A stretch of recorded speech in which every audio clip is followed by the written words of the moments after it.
Hi everyone, welcome to Writing Test-Driven Apps with http4k. As a way of really short intro, we're David, Denton and Sanchez. We're both London-based independent consultants. Been working with Kotlin since about 2015, which is a bit before version 1 came out. The aim of this talk is to identify pain points that teams come across when developing test-driven HTTP applications and see what techniques we can use to help.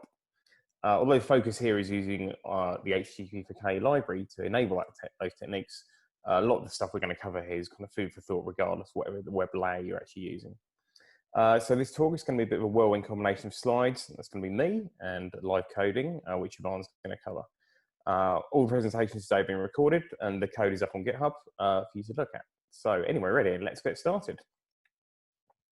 So fundamentally, what kind of problems are we trying to solve? Well, as always, we're trying to look to write applications in a way that means they're easy to write and test, but also to maintain. And there's a part of this, an often overlooked part of the application lifecycle is the build, and it's kind of here that problems with tests often start to rear their head. So firstly, builds are negatively affected by test suites, which are slow. That might not be a problem when you start your shiny new application, which has got 2 test cases, but as the number of tests starts to grow, it's going to really start having a large impact on not just your developer builds on your local machine, but also your master pipeline. That means your mean time to recovery is going to suffer. So it's crucial to keep a tight grasp on how long your build is taking. The second thing builds that tends to happen, plague builds, is flaky tests. Now, I'm sure everyone here probably has at least a couple lurking somewhere in their build. Anyway, yeah, so the further up the classic testing pyramid we go, the slower and flakier our tests tend to be. You can see the classic testing pyramid on the right. This kind of happens because of the complexity, but one other big cause of flakiness that happens is when we're testing against third-party services. Now, your classic vendor-supplied stub service is often pretty crappy. They've got unreliable uptime, they're slow, you can't really automate them easily, and there's a load of other reasons why they might make your build fail. One popular alternative to this is the classic stubbing out your adapter code, which will mean it will probably be fine, but it kind of leaves gaps in our testing coverage. Especially as we can't normally force those services to fail, and therefore we can't test to see what would happen to our code in those scenarios. Thirdly, one of the promises of microservices with the service was effectively throwaway. You can just toss it and rewrite from scratch. However, what you probably really want to do is to keep your current test suites and rewrite the app. And this might be really hard depending on how your tests are written. The last thing we find with these testing technologies is as you go up the testing pyramid, the testing technologies tend to change. That means you end up with a load of duplication, different APIs, since these technologies are incompatible with each other. So we ask ourselves, what are the characteristics of a good test? Well, fundamentally, the idea is that the test should be easy to work with. Next, the test should be quick and reliable. Unit tests at the bottom of the pyramid, we kind of tend to translate this as meaning they run in memory with no network or database access. For HTTP microservices, it means testing your HTTP layer without binding to a port. This helps with both speed and parallelization of tests. Another thing technologies is that they tend to ship with some kind of specialized testing infrastructure that's used to test apps written in them. Now, as well as being slightly magical and therefore not under our control, it tends to encourage coupling of your implementation directly to your tests, which, as we said before, breaks the ability to kind of throw away your code whilst keeping your test suite in place. Lastly, test code, just like prog code, should be kept dry, and so we can maximize the ability to reuse in other contexts. With HTTP tests, this means we should be able to use the same test code to drive not just a fast unit test, but also against an application running remotely. So here's a question: what if we could take the characteristics of those unit tests, fast and easy to work with, and maintain them further up the testing pyramid? How about being able to test your entire application or suite of applications with end-to-end memory? Well, hopefully we'll show you today we can apply these things as we go up the pyramid, and it's actually possible. So http4k, what do you need to know? If you're not familiar with http4k, I'm going to tell you just enough to get you through. Don't worry, it's all pretty simple, and especially hopefully as you see it in code in a couple of minutes. So what is it? Well, http4k is a pure Kotlin web library, which is based on server as a function, which is a concept that came out of Twitter in 2012. The main concept here is that all HTTP services can be modeled as a simple function, which is just a signature from request to response. And you can see that modeled here as a type alias. So it's worth pointing out also that along with this, all data structures should be mutable. So in http4k. All the HTTP messages and request responses are all immutable. So the secret sauce to the server as a function model is that we can represent both HTTP servers and HTTP clients using exactly the same interface. Now, if you think of your code as a kind of set of irregular jigsaw pieces, and each piece has got a different API or kind of set of nodules, you can see on the left, as the pieces with the different nodules kind of come together, they kind of form this kind of irregular kind of pyramid. So, for example, you might have a server API coming in, receiving requests, and you might be making requests using OK HTTP. And so those two things are incompatible. However, having a uniform client-server API allows us to shift to the model on the right. And it means that we can compose both individual endpoints and entire applications together with or without a network by simply substituting an HTTP client for an HTTP application. And this uniformity turns out to be massively powerful when you're trying to do tests. It's worth pointing out here that in http4k in general has been designed from the ground up to be around effective testing and a kind of really good developer experience. And hopefully we'll see that as well as we kind of develop an application in a couple of minutes. But first, let's introduce which application we're going to build. So here's our requirements. Just a quick overview here. Basic requirements for this is for an app that analyzes sentences. There's going to be 3 endpoints. First of which is going to simply count the number of valid words in a posted sentence. We're also going to want to measure the popularity of the service. So we're going to have an endpoint that exposes the number of times app has been called. And the last endpoint is going to provide a breakdown of characters in words in a posted sentence. We're going to be integrating with a third-party service, the dictionary. This is going to tell us which of our words in our sentences are valid. And that's it. That's it for the requirements. So let's dive and start coding. Ivan? Cool. Let's get started. So here we go. Let's start with the test for a sentence analyzer. And the first test we're going to cover is for counting words in a sentence. So the test for can count words starts with an empty HTTP handler. And here we're using some live templates to get the basic function shape in place. And the same thing for the request. So we can create a request for /count with the body, the lazy cat. And we can obtain a response by just calling the function that we just defined. So far, we have a request, a response, and we can assert on the response. So we use has status OK and has body 4 to check that we are counting the number of words in that sentence. So on top of the live templates, we have a few very simple Helmcrest matches to make the code more readable. And let's run this test and see what happens. There you go. It fails because it still doesn't do anything. So let's go ahead and implement this. The way we can get the word count is by reading the body of the request. We split into words and see the size of that collection. So we're gonna just call that, and now the test passes. So all we got so far is still just a function and a data class, and that's enough for us to represent something that will do HTTP. So we go ahead and extract that function, and we're gonna call it the sentence analyzer app. So our main app is just the HTTP handler that we just defined. So we move it to its own file, and everything still works. And you probably wonder now, just a function, what can you do with it? We're gonna create a main method to show how we can put this HTTP function to run as a real service. So all it needs is an instance of that function, and we call a server, in this case using sunHTTP, and we call start. So we're going to run that for a moment, and we're going to use curl just to make sure that the service really started. So it goes ahead, and we can call with hello world, and look, and we got the number 2. So as you can see, ironically, http4k doesn't implement network. It relies on independent and existing libraries for that part. So in this case, we're using sunHTTP, but we also support Apache, Jetty, Netty, Undertow. You can just swap the implementation by changing the configuration that as server effectively. So we try to achieve complete separation of testing HTTP and running HTTP that way. And as you can see, also, there's no magic, no annotations. The only thing we're doing is creating a function and putting that function to run on top of an existing HTTP server. So let's go ahead and do a second test. And this time, we're going to test how many times our service has been called. So we're going to keep track of the total number of calls to our sentence analyzer app. Same way, we create the analyzer app, and we can make another request to the app, this time to /calls, and we can verify that initially it will have status okay, but the body will be 0 because the service has never been called.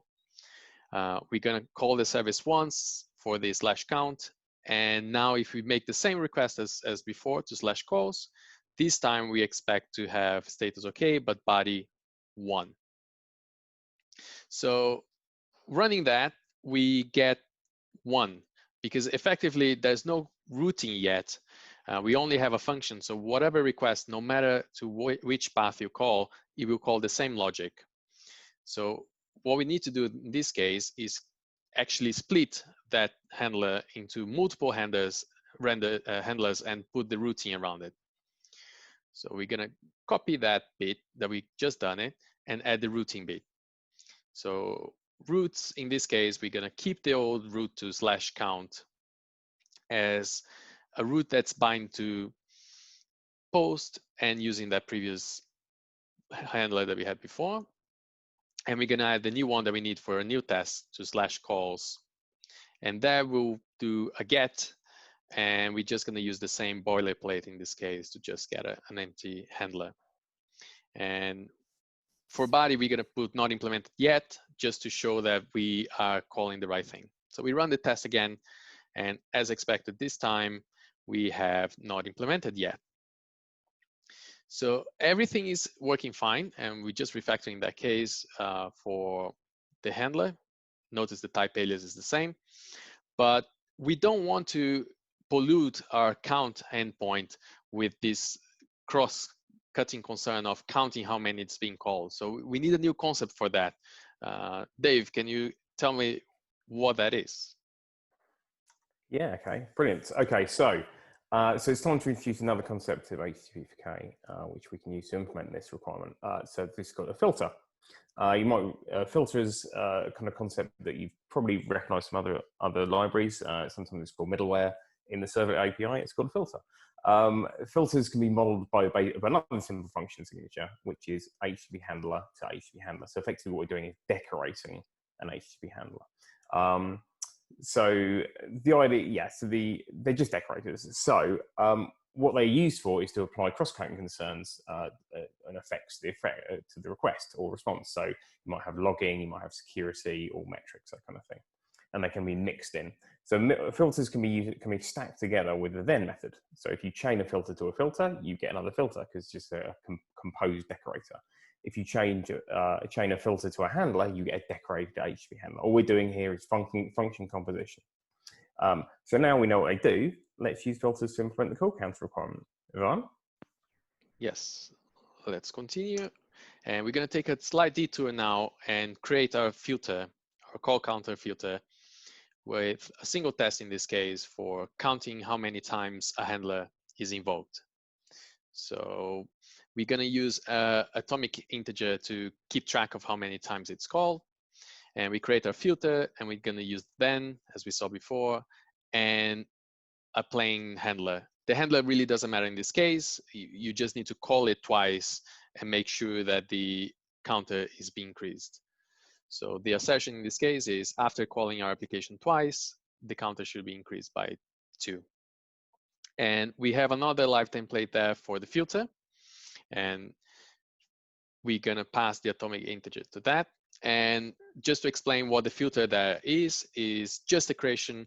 The filter there has some syntactic sugar, but all you need to know is the next there is the next HTTP handler in the chain, and the it parameter there is the request. So it will basically call the next handler in the chain.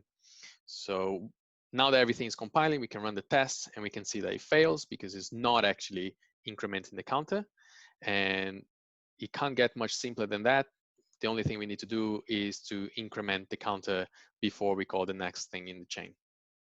And now the test passes. So we can move the same way we did with the application. We can move the filter to its own file. So we can reuse that on the previous test that's failing.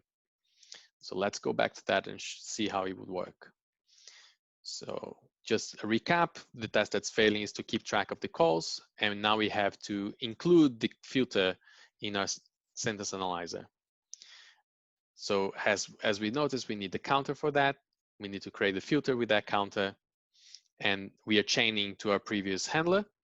And we can return the value of the counter in the /calls endpoint. Let's run all the tests again. And just a bit of refactoring. Everything is passing now. And as we saw, we can have a sentence analyzer app as a single function. So we can go ahead and refactor that from our test. So we remove a bit of duplication. And we have a test that works completely in memory against a function, just using simple constructs, nothing really going on in terms of service. But we probably want to reuse this kind of approach in different contexts. So we do have an approach to do that Dave's going to explain next. Yeah. So another problem on our list was we want to be able to reuse tests in the various layers across the test pyramid. If we consider two different types of tests we want to write, say unit test, where we want to run everything completely in memory with no network, but we also want to test the same interactions maybe across a network against a running server, which can be running locally or can be running, on a machine somewhere.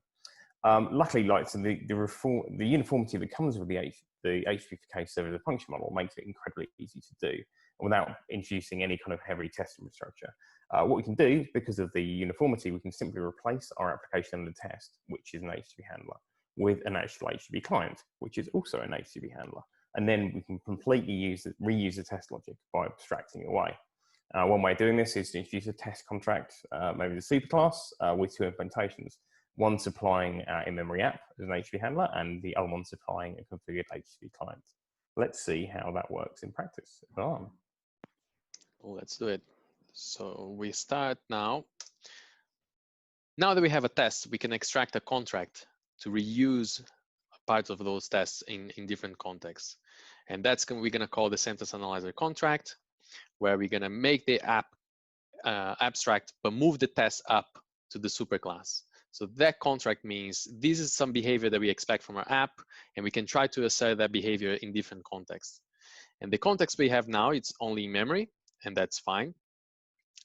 We probably want to do in a different context now. So that's what we're going to implement the sentence analyzer remote test. And for remote test, we are going to run the same exact tests, but against real HTTP service running locally on our machine. The way we create that, we're going to create a client. So the actual app is a client. And I'm going to pause right there to explain what's going on. There is an OK HTTP at the end, and that OK HTTP is our client. Again, we don't implement the client network code ourselves. You can use Apache or OK HTTP, for example, as the actual client that will do the request. And the other thing that is worth noticing is that we use a filter there. That's the client filter to set the base URI to localhost 8080, which means that any request that you make to that OK HTTP client will be using that host as the destination. So it means that our tests so far never had to worry about the host and the port, and they still don't have to worry. So now we have a client, we need a server running. So let's go ahead and set up the server for a test. And the server, as we saw, is going to be very similar to our main. We create a sentence analyzer app and do a server. And for each test, we're going to start and stop our service on port 8080. And that should be it. So let's run and see what happens. Running the contract now, it does work. We start in the service. And one thing that's really, really crucial to realize at this point is that when you're writing tests like that, you normally think that they are quick enough if you're just running locally. But as you can see, the sentence analyzer test, the one that runs in memory versus the one that runs remotely by starting the service, they take an order of magnitude difference in terms of performance. So if you're planning to write thousands and thousands of tests, it will add up. And that's why we always favor trying to write as many tests as possible in memory before you actually have to run a service. Another thing that is worth noticing is that you normally have to worry about ports, but most servers allow you to have dynamic ports. In this case, SunHP, when you say port 0, it will just try to find any free port and launch on that port. And we're going to use that as a mechanism to avoid any port clashing in their tests. That tends to be a normal source of headache for people. If you're running multiple tests, you need to manage the ports, and that makes it really hard to parallelize your test as well. So in our case, we basically sidestep all that by always making ports dynamic. So I think that's enough for the contract. What should we build next, Dave? Okay, thanks, Ivan. So there's one more endpoint to build on application, and that's the one to analyze sentences. The requirement was for the server to receive a posted sentence and to return like a JSON breakdown of the character popularity in that sentence. We can see an example in result format here on the slide. We post /analyze with the body of David Ivan, and we get a breakdown with the various character populations. That looks pretty simple. Let's get coding again. Ivan? Okay. Let's create a new test in our contract then. And this is the test for analyzing an empty sentence. We will start with the simplest case, and here we're going to start by checking, can we produce the expected output? And in this case is a breakdown that I'm going to hard code there in the test. For an empty sentence, should return a JSON object, pretty simple, with pretty much nothing in it. So when we call the /analyzer endpoint with an empty body, it should return okay, and the body should match what we just wrote. So let's go ahead and run it. And it will fail because that root doesn't exist. So we can see root not found there. We can see root not found that now that we have routing, and it makes it really clear that what we have to do is create a new endpoint to bind post to a response. And I think in this case, we're just going to start with the simplest one that does nothing.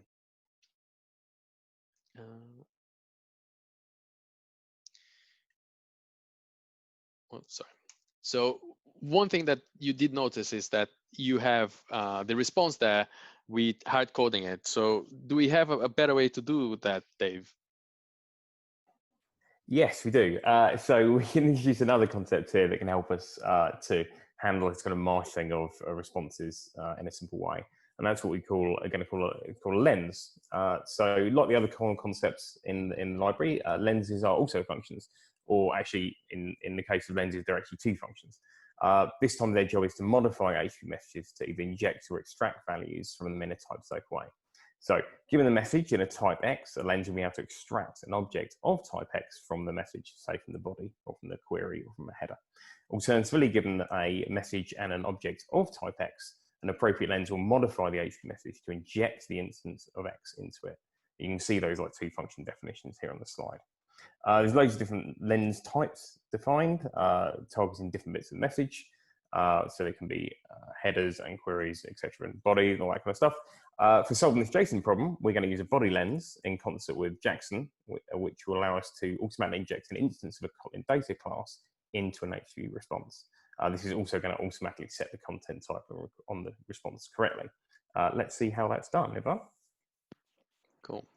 So because we don't want to write those hard-coded JSON responses in our test, in our real code, we're going to start with some domain object there.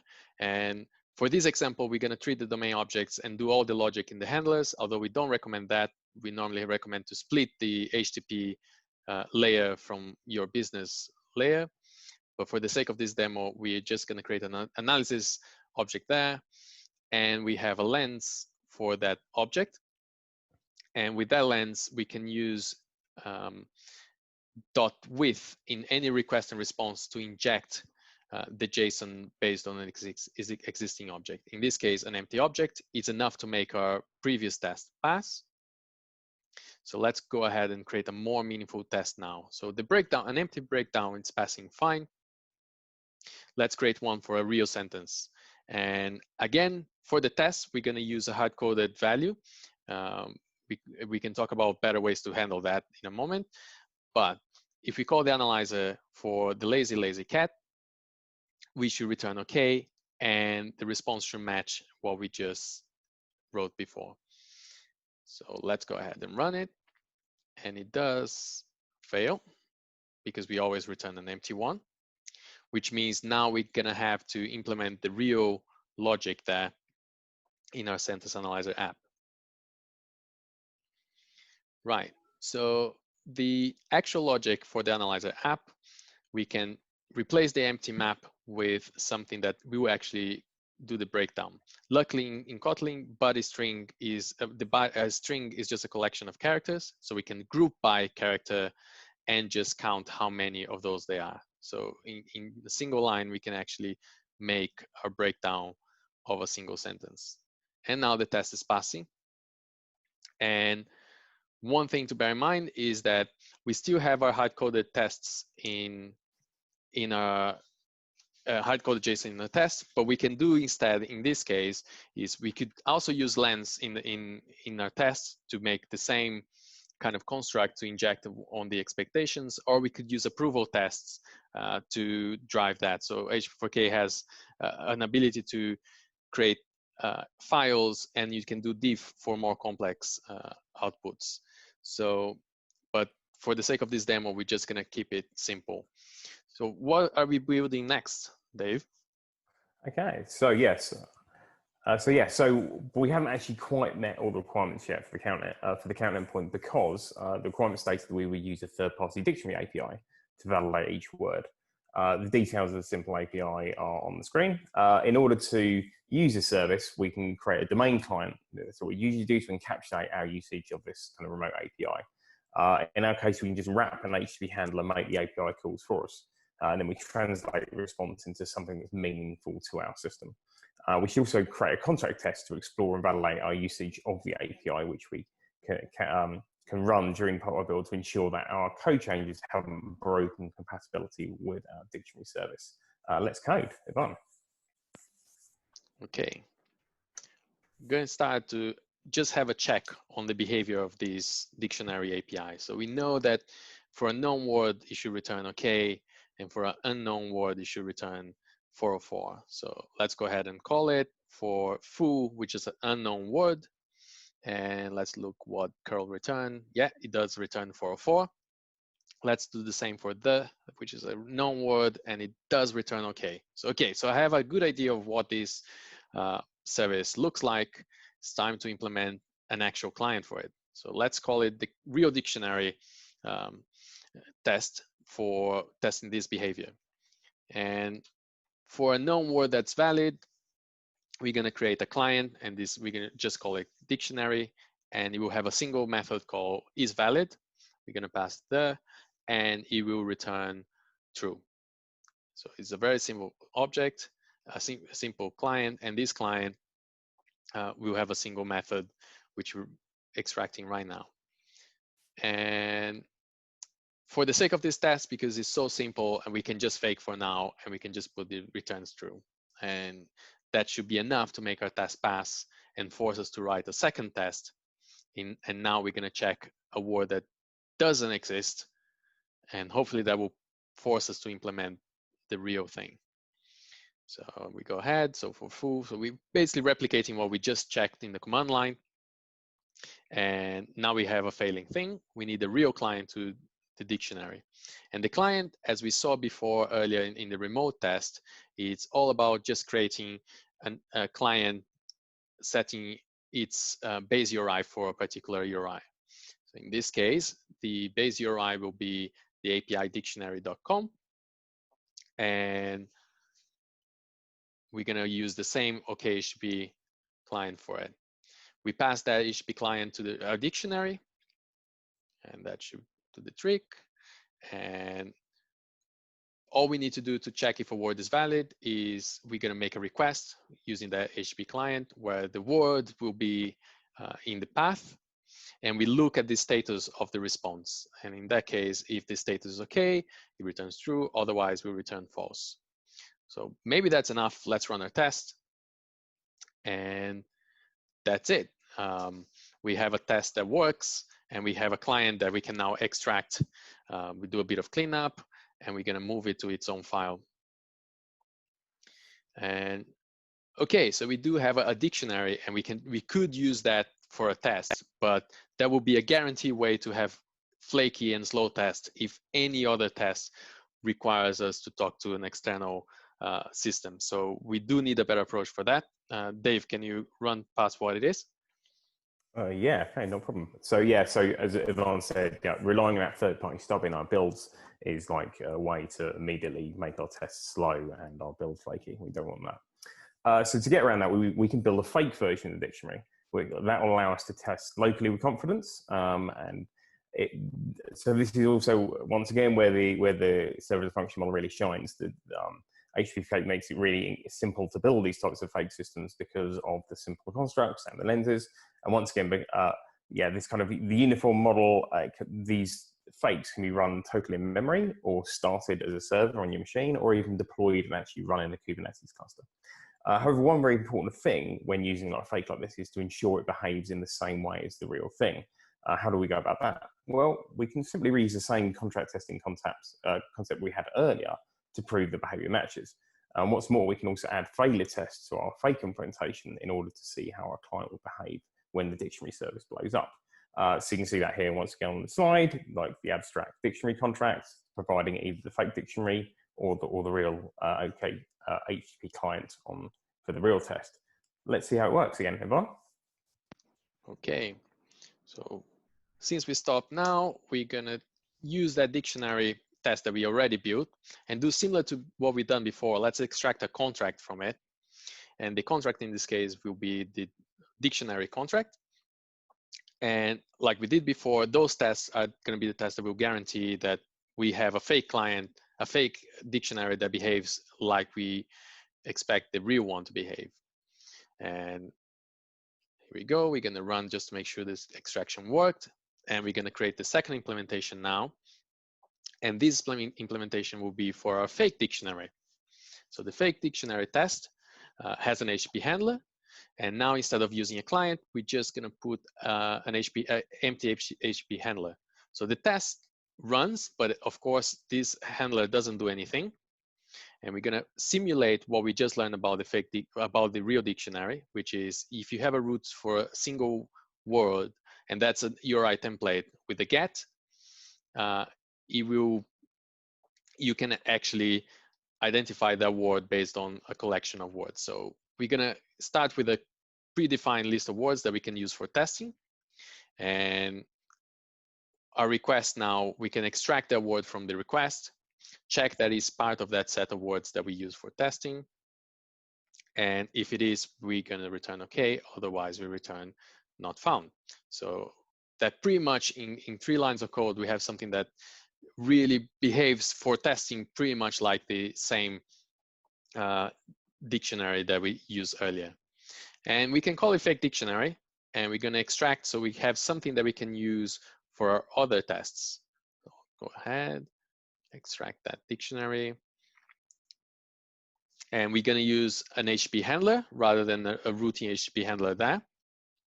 And we can move it to its own file. And there you go. And now one thing that is worth, we run again, just make sure it's fine.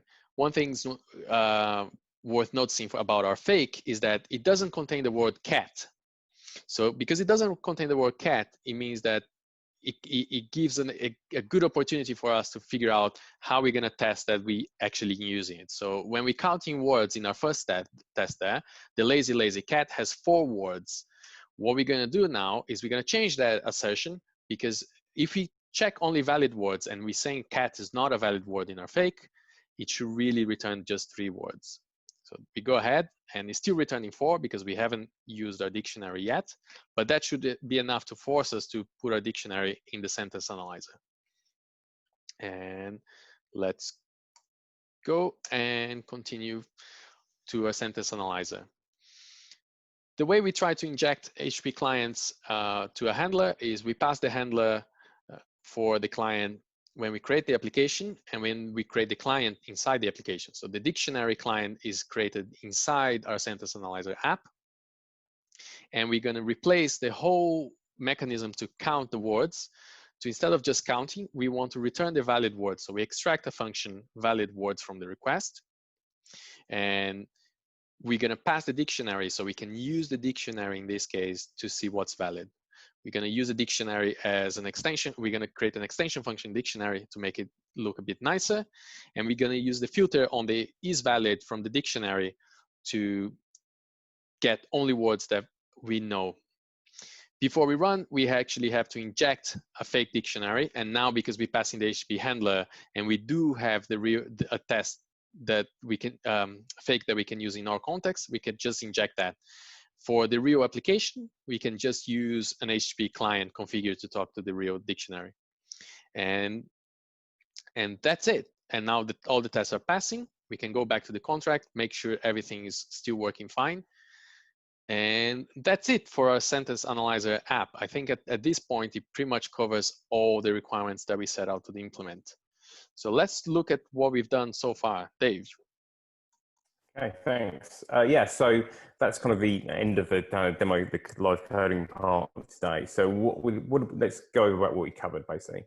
So we took a look at the testing pyramid. We said, how can we take those, the concepts that we find at unit tests and how it make them work in other contexts. We go fast in-memory tests with no port required, so we can run those tests in parallel. We've got reusable test code that can be used across all kind of various layers of the testing pyramid with no custom infrastructure. And then we looked at how we can use test contracts to not only test our own services against like local and running services, but also that kind of third-party dependency problems we saw. So we kind of get around flaky systems, and we can actually put in tests to make sure they're actually going to fail, or how our code would work if they did fail. So yeah, so that's what we covered today. But there's more, yeah. So as we mentioned before, everything in http4k has been written like purposefully to treat testing as a very first-class system. And apart from the approval testing support, which we talked about, there's actually loads more that we want to show you today we don't have time for.